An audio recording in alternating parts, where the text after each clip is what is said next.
I just did a video talking about kind of how to use an email, how to use a landing page and a video, and then you cold call and kind of use that as a prospecting tool. But I had this call with this gentleman, and he had actually found an article that I had on my website called 6 Figures with 16 Clients, How to Get Clients, right? And in there, I talk about quite a few different things. It's a big article. And long story short, what I wanted to talk about is if you are a CPA, if you're an accountant, a bookkeeper, a tax professional, I can't emphasize this enough. I would not, in a million years right now, start a business where you are turning yourself into the cheap commodity of just bookkeeping, of just taxes, or of just accounting, or just payroll. And the reason why is because what I've learned is that there's a ton of opportunity for you to get out of the business of doing taxes for individuals and get doing taxes and outsourced accounting with small business owners. All the opportunity right now is in the gig economy, the small business economy. Think of how many consultants there are, how many 1099 subcontractors there are now compared to what there was 20 years ago.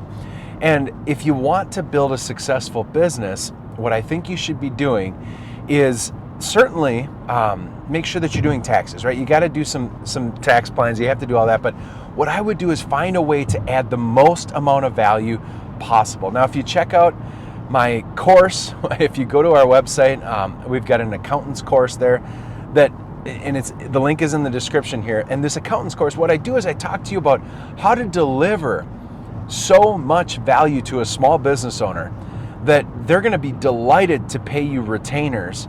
And that retainer is genuinely just going to be nothing compared to how much money you save them, how much efficiency you add into their business, and lastly, just how much better of an alternative you are to the messing around that they used to do, right?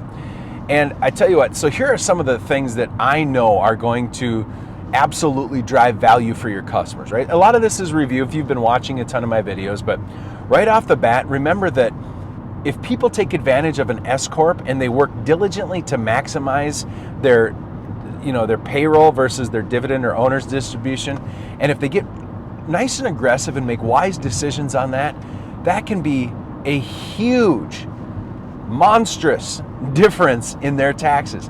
Like that's it right there, okay? So if you just knew right now that if you went around and found people that are not maximizing and being as aggressive as possible with their S Corp, chances are if you can intersect in their life and help them be more aggressive with that, you're gonna save them gobs of self-employment taxes. At the most basic point of this is that if you find somebody making, you take how much their Schedule C or how much they're making as a sole proprietor, right? And what if you were to take half of that as a salary and half of it would not be a salary and wouldn't be subject to self-employment tax? So if you made $100,000, instead of paying $15,300 in self-employment taxes, if you were to take a $50,000 salary, all of a sudden, you've put half of that money, half of that is no longer subject to the 15.3%. You've just saved them like $7,000. So you got to get excited about finding people making, north of about $60,000. And when you find companies making north of $60,000, boy, that S Corp starts to look really attractive. It's not for everybody. You have to be wise about how you do it. Now, here's the next thing is remember when you set them up as an S Corp, now they have a more expensive tax return. They have more complexity. They have to have a payroll, and they have some more business filings that they have to keep up with. So now they got to hire you, right?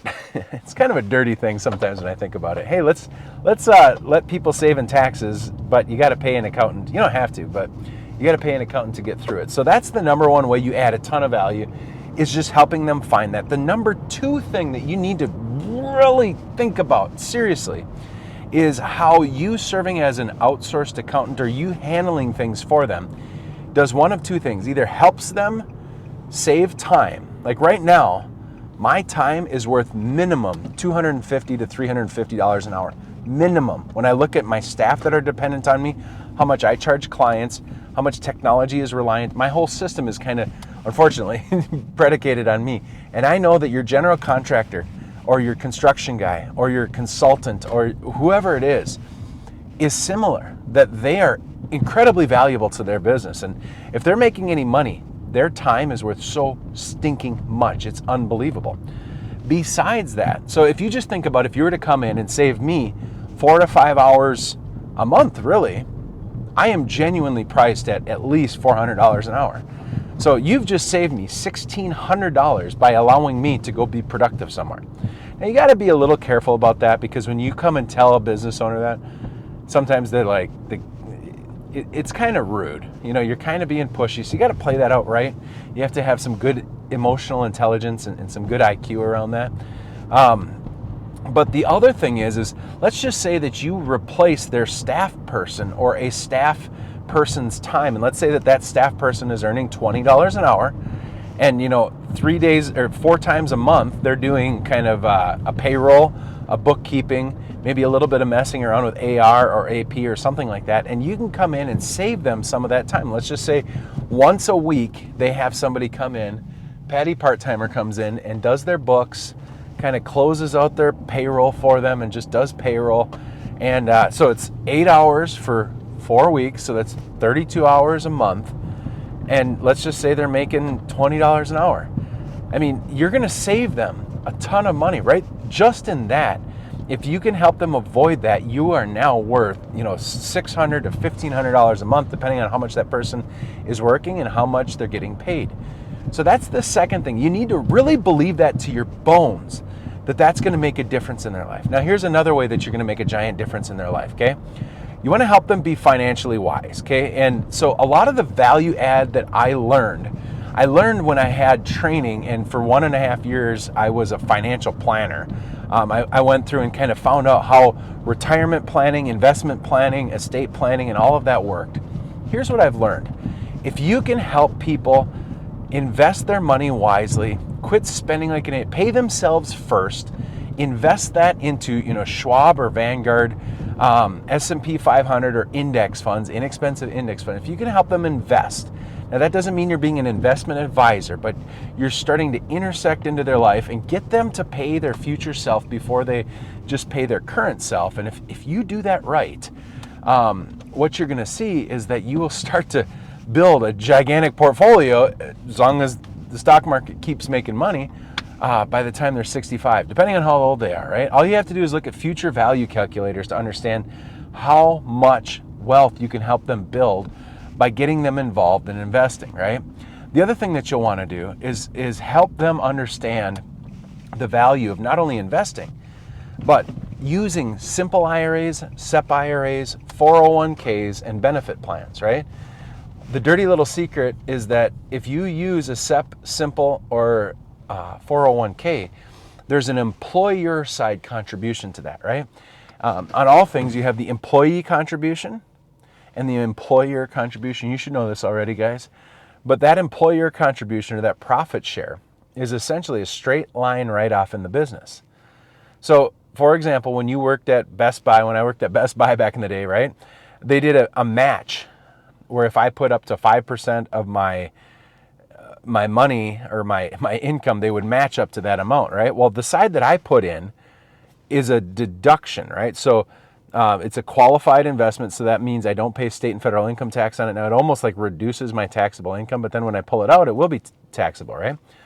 But the side that Best Buy put in there, that side is incredibly tax efficient, and that side avoids the self-employment taxes, which essentially means that everything you do in a simple IRA, a SEP IRA, a 401k, individual 401k, and if it's an employer contribution, it essentially gets a 15.3% boost right away. Now, you can't touch it until you're 59 and a half, right? But not only that, but you won't pay state or federal income taxes either. So, so the idea here, guys, is that if you do that right, you're going to show them how to make amazing wealth, and it makes a big difference in their lives. Now, a couple other things that I would encourage you is if you get around a business owner that is either young, then you can help them put their eyes on this goal, or if they're a bigger operation right now. In fact, here I am at Q Carriers Trucking, and they've been around for a long time, right? But basically what they've got is, certainly they have the business that the profits are subject to taxes, right? But they also have a chunk of land. So if you can help people plan to get involved in real estate, or help them buy and purchase real estate. And the idea is you would have an S Corp that would be your regular income. And then over here, you would have an LLC that would own, buy and hold real estate. So this could be, a mechanic would own his own shop. You could have people start buying their own commercial real estate. They could get involved in buying a house and turning it entirely, if you can get through the zoning laws. But zoning laws are opening up. But let's just imagine that you bought a property. You don't get to write off the down payment on it or anything like that, but your S Corp can pay a lease over to your LLC. And remember that if they have property, buy and hold property, you get to depreciate that building, which means that you're going to take the value of the building, not the land, and anything that's going to wear out, and you get to depreciate that over 27 and a half or 39 years if it's commercial. And basically the idea is that that's a super tax efficient wealth. And you can have that S Corp pay a lease as long as you get the lease agreements done right, talk to an attorney, do all that. But that's a great way to take money that would be subject to self-employment taxes and put it over to a tax-advantaged vehicle. Now, I know investment in real estate's kind of dicey right now ever since COVID, and our government has said you don't have to pay your landlords, which is kind of an issue. But I guess the point is that the most tax-advantaged investing is always done in either retirement plans within a business or benefits of some sort. Real estate, that's probably where the most, and then you've got agriculture, but really if you provide jobs and if you provide retirement plans to those employees, and if you provide housing of some sort or some sort of development, you've got all sorts of tax codes to pop into. So make sure that you are kind of taking a holistic approach. And this is where my 3 value propositions that I always talk about for this outsourced accountant model is: 1, you're going to help them mitigate taxes and build wealth. So in each one of these 3, there's kind of an offense and a defense. Your defense is that you help them mitigate their taxes and not overpay in taxes, pay their fair share and not a penny more. But on the offensive side, you'll want to help them build wealth. You'll want to help them tap into compounding interest. You want to help them, build into their business and actually grow, right? Invest properly. And that can be everything from making sure that they spend properly on marketing to keep their utilization rates up on their equipment, utilization on their employees, to making sure that they're just absolutely spending to keep their sales funnel full, right? But it could be that you're helping them invest in brokerage accounts. It could be that you're helping them buy new businesses, whatever that looks like, right? Help them mitigate their taxes and help them grow. And then the second thing that you want to do is you want to save them time. And really it's about serving as a staff alternative so they don't have to hire somebody. If you can do that, your fee is always much cheaper, and you'll want to earn their business every day compared to an employee who, has ups and downs, right? So you can easily replace an employee, and then you can earn a much higher retainer. Now, on the other side, sometimes that doesn't work well. You got to be really careful with your scopes of work. The third thing is you want to keep them compliant. So the heart here is throwing a stake in the ground and saying that you're going to do their tax returns well, you're going to do their accounting properly. And the other side of that, guys, is something I think you owe it to people to talk about, is help them mitigate risk. So life insurance, term life insurance for sure, buy-sell insurance if they're a partnership. But this idea of you have to have life insurance if people depend on you. You got to just eat those premiums, pay those premiums. The second thing is, and this is something I got to get in place, is long-term disability. Business owners are often really difficult to get their income categorized and insured. It can get really expensive. But the idea is, what if all of a sudden you, who are such a core proponent inside of your business, can't work anymore? You get hurt, you get injured, you get sick. All of a sudden you can't function. Now, long-term disability, not short-term disability or workman's comp, but long-term disability is going to come in and replace your paycheck. And it's incredibly important. I think you owe it to people to look at that. Those are the big insurances that you'll also want to make sure that they're mitigating risk for death. If they've got family, I really recommend talking to an estate planning attorney. You can even do LegalZoom. And rather than rely on wills, if you've got any assets that are strange, so you've got businesses and maybe you've got real estate, maybe you've got a cabin, anything that's just non-traditional, if you've got investment accounts that are a little bit weird, go pay the $1,500 before you die to do a trust. And what will happen there is it doesn't have to go through probate. You get a little bit of control You can dictate where things are going to go. And it's not like you're sitting back in heaven like, oh man, I'm so glad that I put my money somewhere. But I'll tell you what, your heirs, all you got to do is watch probate a couple times. You start realizing that blood-sucking attorneys come in and pump money out of that estate, and it's just disgusting.